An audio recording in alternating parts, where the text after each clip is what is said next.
সকালের ব্রেকফাস্টে যারা লুচি খেতে ভালোবাসেন তাদের জন্য আজকে আমি নিয়ে এসেছি ফুলকো লুচির একটা রেসিপি। বাসায় লুচি বানালে লুচি কেন যেন ঠিকমতো ফুলে না বা সাদা লুচিও তৈরি হয় না। আমার এই রেসিপি দেখে যারা তৈরি করবেন তারা একদম সাদা ফুলকো লুচি বাসায় তৈরি করে নিতে পারবেন।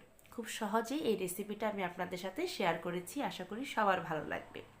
ফুলকো লুচি তৈরি করার জন্য এখানে আমি নিয়ে নিয়েছি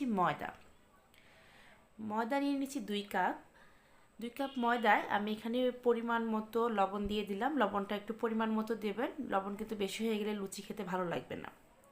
আর সাথে আমি দিয়ে দেব 4 টেবিল চামচ সাদা তেল। এই তেলটা কিন্তু 4 টেবিল চামচ দিয়েছি আমি 2 কাপ ময়দায়, অর্থাৎ যতখানি ময়দা দেবেন ঠিক সেটা বুঝে একটু তেল দিয়ে দেবেন। তেল দিয়ে লবণ দিয়ে ময়দাটাকে খুব ভালো করে আমরা হাত দিয়ে মেখে একটু ঝুরঝুরে করে নেব, অর্থাৎ অনেকটা সিফট করে নেব। এই কাজটা কিন্তু একটু সময় নিয়ে করতে হবে, তাড়াতাড়ি করলে কিন্তু ময়দার লুচিগুলো কোনোভাবেই ফুলবে না। আমি 10 মিনিটের মতো ময়দাটাকে খুব ভালো করে মেখে নিয়েছি। এখন হালকা কুসুম গরম জলে আমি ময়দাটাকে মেখে নিচ্ছি। এটা কিন্তু ঠান্ডা জল না, মানে আঙুল দিয়ে জলটা আপনারা টাচ করতে পারেন, হালকা গরম হবে সেই জল দিয়ে ময়দাটাকে মেখে নেবেন। তাতে করে কিন্তু এই খামির মাখাটা অনেক নরম হবে। আর জল কিন্তু অল্প অল্প করে দিতে হবে, খুব একটা বেশি জল দেবেন না। দেখুন ময়দাটা আমি মেখে নিয়েছি একটু হালকা গরম জলে, ময়দাটা কতটা নরম হয়েছে। এটাই হচ্ছে পারফেক্ট ডো লুচি অথবা পরোটা ভাজার। সেই ডো থেকে আমরা এখানে ছোট ছোট লুচি বেলে নিচ্ছি। আমার এই ভিডিওটা দেখে যারা স্টেপ বাই স্টেপ ফলো করবেন এবং এই রেসিপিটা তৈরি করবেন তাদেরকে আমি গ্যারান্টি দিয়ে বলতে পারি আপনাদের লুচিগুলো একদম রেস্টুরেন্টে গিয়ে বা আমরা বাইরে বিভিন্ন দোকানে গিয়ে যে লুচিগুলো খেয়ে থাকি ফুলকো লুচি হয়, সেই লুচিগুলো কিন্তু আপনারা বাসায় তৈরি করে নিতে পারবেন। সুন্দর করে একটু গোল করে নেওয়ার চেষ্টা করবেন। আর লুচি কিন্তু আমি খুব একটা ছোট করে ভাজি না, আমার কাছে খেতে ভালো লাগে না, একটু বড় বড় লুচি আমি বানাবো। আপনারা চাইলে ছোট করেও বেলে নিতে পারেন। কড়াইতে দিয়ে দিয়েছি সাদা তেল, একটু বেশি পরিমাণে তেল দিতে হবে। তারপর লুচিগুলো আমি ছেড়ে দেব। প্রথমে যখন ছেড়ে দেবেন তখনই কিন্তু 2-1টা লুচি কিন্তু নাও ফুলতে পারে, তাতে কিন্তু একদম ভয় পেয়ে যাওয়ার কিছু নেই। আমরা দেখবেন ফুচকা বানাতে গেলেও কিন্তু প্রথমে 2-1টা ফুলে না, এই জিনিসটা মানতে হবে। একদম চুলায় দিয়ে দিলে না সাথে সাথে লুচি ফুলে উঠবে সেরকম কিন্তু না, 2-1টা ভাজার পর দেখবেন প্রত্যেকটা লুচি আপনার ফুলে উঠেছে। আমার এই লুচিটা খুব একটা ফুলেনি, কিন্তু এর পরেরটা আমি আপনাদেরকে দেখাচ্ছি ঠিক কীরকমভাবে ফুলে উঠেছে। একটু গোল করে সুন্দর করে আমরা লুচিটাকে বেলে নেব।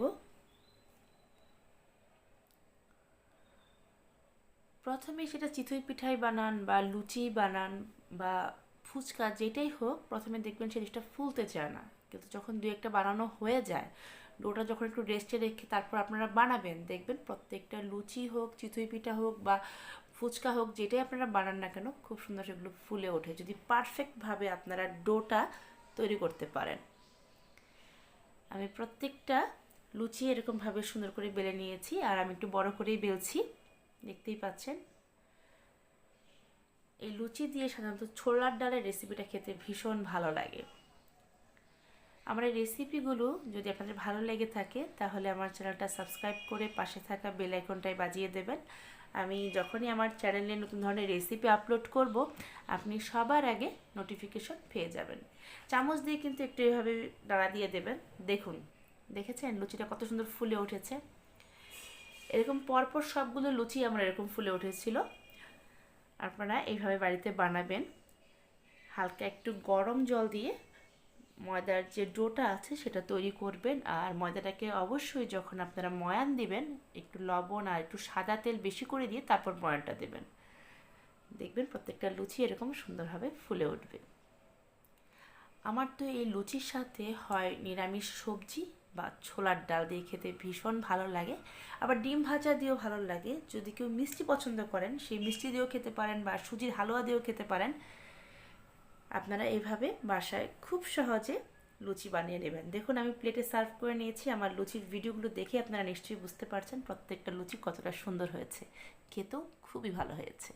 আপনারা বাসায় এইভাবে লুচি বানাবেন আর আমাকে কমেন্ট করে জানাবেন আপনাদের কেমন লাগলো। ভালো থাকবেন।